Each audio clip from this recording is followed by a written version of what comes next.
Hola, buen día. Bueno, la vez pasada nosotros estuvimos hablando de la muerte de Dios, ese acontecimiento que Nietzsche califica como un acontecimiento terrible. Ahora vamos a tomar otro tema que está muy relacionado, que es el del nihilismo. Y este tema no está relacionado como si fuera de una causa o un efecto, sino que se trata de un mismo movimiento, porque el nihilismo tiene que entenderse como la lógica interna de la historia de Occidente, que desemboca necesariamente en la muerte de Dios. Aunque el término nihilismo aparece tardíamente en su obra, para ser exactos en Voluntad de Poder, una obra póstuma publicada después de su muerte, Nietzsche nos deja hablar de sus síntomas y también de la manera de superarlos. ¿Cuáles son esos síntomas? Bueno, el pesimismo, el cansancio, la voluntad de nada, todo lo cual va derivando hacia la degeneración y declinar de la civilización occidental. Tenemos entonces que la muerte de Dios, en el sentido de advenimiento del nihilismo, significa degradación de los valores supremos.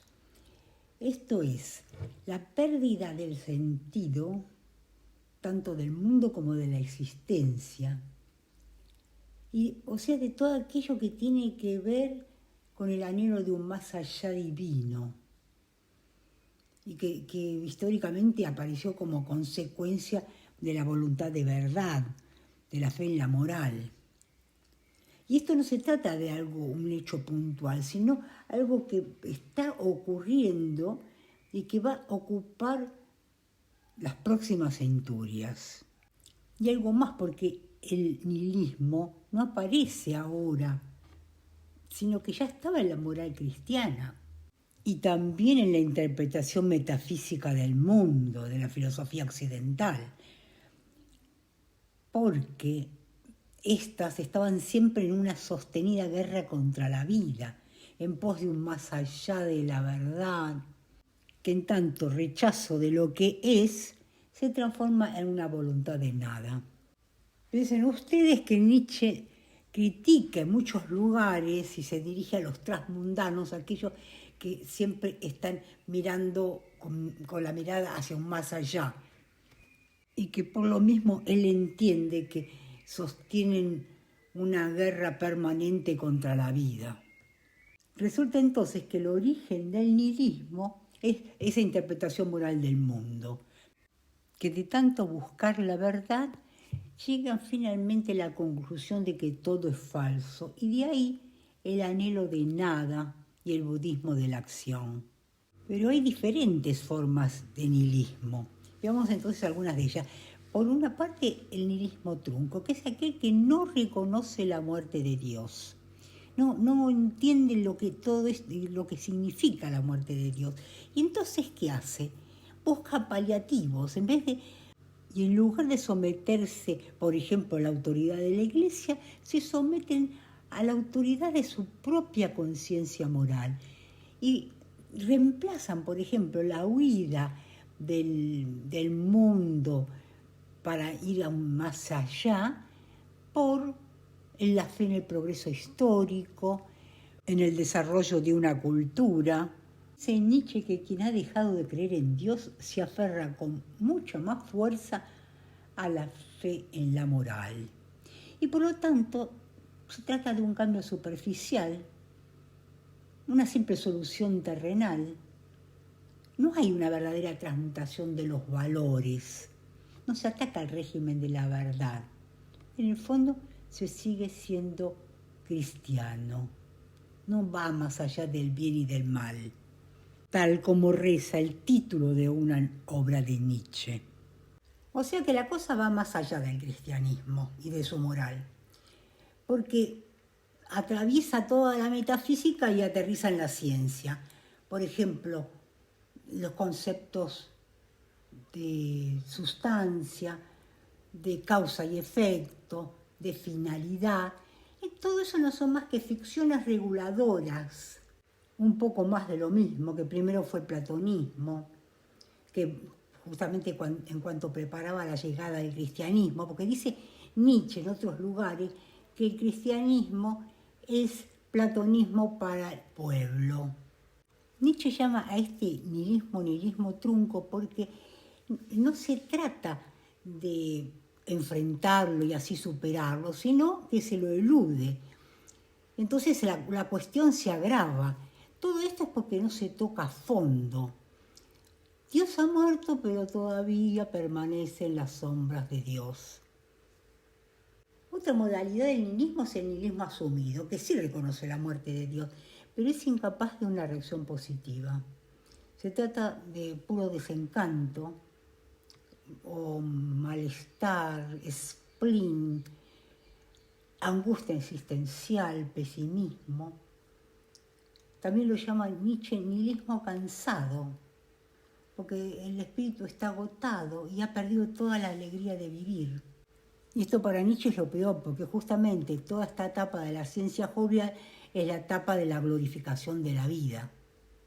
La tercera modalidad de nihilismo es el nihilismo activo. Y acá ya hay signos de que se ha reconocido que los valores no corresponden a ninguna realidad, que no son más que expresiones o síntomas de fuerza de parte de los valoradores. Y entonces se actúa en consecuencia. Ya no alcanzan las metas tradicionales. Entonces se buscan nuevas metas, se recupera la voluntad y se genera un contramovimiento al servicio de la vida, y cuyo medio va a ser la voluntad de poder. Entonces, ¿qué es esto de la voluntad de poder? Querer es aspirar a algo, el querer ser soberano de sí, creador de sí mismo. Y la vida misma, en tanto acrecentamiento, en tanto querer ir más allá, ella misma es voluntad de poder. Dice Nietzsche, donde hallé lo viviente, hallé voluntad de poder. Y finalmente se presenta el último gran suceso. ¿Acaso todavía ni siquiera un suceso, sino una posibilidad? Una simple hipótesis que curiosamente no es dicha por el propio autor, sino que está puesta en boca de un demonio. Es la idea del eterno retorno. Este demonio se le acerca y le dice, imagínate que todo lo que hagas se va a repetir innumerables veces, tanto los dolores como los placeres, en el mismo orden de sucesión. Esta posibilidad se volvería como el más grande de los pesos. ¿Cómo podríamos conciliarlo con la jovialidad? ¿Cómo se podría vivir alegremente la condena de la absoluta falta de novedad? Esto sería mucho más difícil de comprender que la misma muerte de Dios. Porque en el caso de la muerte de Dios, lo que tenemos es una desertificación, un borrarse el horizonte, pero también la posibilidad del abierto, la esperanza de nuevos mares y tierras inexploradas. Acá, en cambio, lo que tenemos es lo absolutamente lleno, denso de pasado, vacío de porvenir. Esto es lo terrible de este acontecimiento. No obstante, se abren dos posibilidades. O enardecerse y maldecir a ese demonio, o bien en la memoria de algún instante glorioso, diseñar un nuevo imperativo que consistiría en vivir cada instante como si fuera a repetirse innumerables veces. De este modo, dice Nietzsche, se lograría la reconciliación con la vida. Pero también surge la pregunta, ¿es posible querer para atrás? ¿Y qué quiere decir ese querer para atrás? ¿Acaso supone aceptar así sin más ese imperativo, pero entonces perdería sentido todo lo antes dicho, o sea, todo lo que implica los recorridos nietzscheanos en cuanto a voluntad de acrecentamiento, el instinto de superación, los cambios de piel, la infidelidad de sí mismo, las transfiguraciones y los retornos, pero siempre con un plus. En cambio, y por el contrario, otra vez, Wagner y las exaltaciones románticas. Avanzando con cautela para comprender este dilema, tenemos que recordar que la idea fundante es la de la ausencia de un orden del mundo. Esto es, que todo es caos y necesidad. Y lo que de aquí hay que destacar para comprender la cuestión del eterno retorno es la ausencia de un telos, de una finalidad. Porque solo si no hay orden ni finalidad es posible pensar el eterno retorno. ¿Cómo entonces conciliar la idea de una absoluta necesidad con ese nuevo imperativo de querer cada instante infinitas veces? Y aquí es preciso no perder de vista la manera como Nietzsche ahora se está dirigiendo al individuo, interpelándolo en su libertad, de modo que pueda elegir entre maldecir y lamentarse, permaneciendo confundido y mezclado en medio del rebaño, o acogerse al imperio de ese pensamiento transfigurador, que es el de decir sí a la vida. Lo que aquí está en juego es la voluntad de las voluntades, es decir, la voluntad de afirmación de la propia vida. Pero la cuestión es cómo ésta se pone en acción. La clave aquí creo que está en qué entendemos por necesidad, porque este término tiene en la tradición filosófica dos sentidos bien opuestos. Por una parte, el sentido de determinismo, algo que está ligado a las leyes, de causa y efecto, de caída de los cuerpos, que es precisamente lo que Nietzsche niega, ya lo hemos visto. Él dice que en el mundo no hay leyes, no hay orden, no hay finalidad. Parece entonces que aquí hay que entender necesidad en el otro sentido que también tiene uso en la filosofía, es decir, el sentido de lo puramente acontecido, los sucesos mismos sin ningún tipo de organización, tanto en lo que tiene que ver con la naturaleza como con la moral. Y aquí liga Nietzsche con otra idea, que es la idea de inocencia, que después también se continuará en Así hablaba Zaratustra, cuando hable precisamente las tres transfiguraciones. Eso ya lo vamos a ver en el próximo encuentro. En principio, la idea se presenta como inocencia respecto a una concepción moral del mundo, que ya está degradada, perimida. Ahora, el criterio para la construcción del sí de la propia persona no será ético sino estético, o sea, regido por una voluntad de poder que es afirmación de la vida y que se traduce en ser señor de sí mismo. Aparte, la inocencia aparece aquí ligada a la figura del niño que juega, y el juego es la vida. Y aquí lo que se juega no es el juego mismo, sino la oportunidad para una nueva vida. Lo que tenemos entonces que subrayar en el término de inocencia no es el sentido de acto irresponsable, sino ese otro significado de limpieza, despojo, olvido para un recomenzar. Se trata entonces de la mayor de las oportunidades. Dice Nietzsche, el niño jugando sus propios azares en la más solitaria de las soledades. Entonces encontramos que necesidad y libertad se concilian, puesto que la libertad no es más que la afirmación de la necesidad, o sea, el querer lo sido, o sea, el amor fati, el amor al destino, el único amor, dice Nietzsche, que merece nuestro querer. Y por siempre también aprender a ver como algo bello todo lo necesario en las cosas. Y ya no acusar, no librar ninguna guerra. Dice Nietzsche, alguna vez quiero ser solamente uno que dice sí. Esta es la definitiva victoria de la vida por sobre la verdad, la justicia y todas las consabidas valoraciones del bien y del mal. Y así encontramos que, al igual que el poeta Goethe, que decía, qué magnífica y deliciosa es una cosa viva, es verdadera, vive. Nietzsche, el filósofo, de igual manera, se embeleza con la simple constatación de la vida en las cosas. Y bien podría repetir esas palabras del poeta.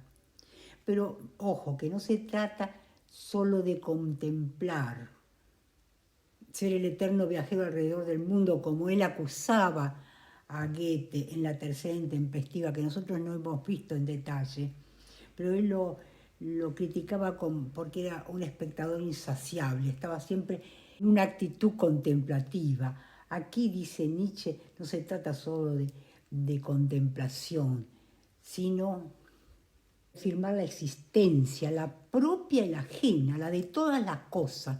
Dice la santa naturaleza y la santa necesidad. Aquí quiero hacer una breve digresión sobre una interpretación de Heidegger. Nosotros todavía no vimos Heidegger y acaso cuando lo veamos haga nuevas referencias a este tema, pero quiero adelantarlo ahora. Heidegger explica el tema del eterno retorno, diciendo que como la voluntad quiere siempre más, tiene que querer el eterno retorno. Por lo cual se colocaría a Nietzsche en el último eslabón de la metafísica occidental y la idea de progreso. Sin embargo, yo entiendo que esta interpretación está forzada, puesto que el eterno retorno en la concepción nietzscheana es totalmente lo opuesto a la idea de progreso, porque Nietzsche rechaza la idea de progreso como resabio de los viejos valores, que a veces pretenden presentar alguna diferencia, pero no llegan a transmutar nada. Se cambia, por ejemplo, la salvación del alma por el progreso tecnológico, pero siempre subsiste la idea de una finalidad. En cambio, otra vez más, no es una nueva versión de la idea de progreso, porque siempre es dable que lo que se da se dé otra vez de igual manera. Y entonces nos evoca más bien la idea de destino, el amor fati, que no hay nada más alejado de la idea de progreso que el amor fati, sea amor al destino, amor a la parte que a cada uno le tocó y decir siempre sí.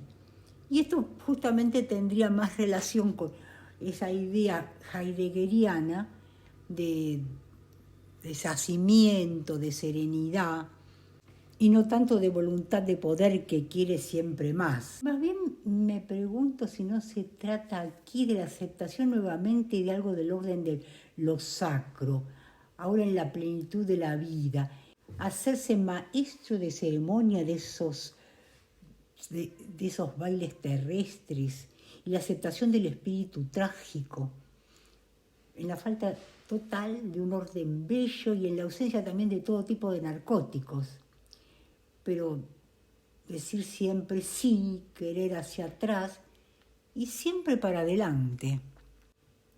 Bueno, aquí dejamos por hoy. La próxima vamos a comenzar con Así habló Zaratustra, donde todos estos temas se retoman y se desarrollan.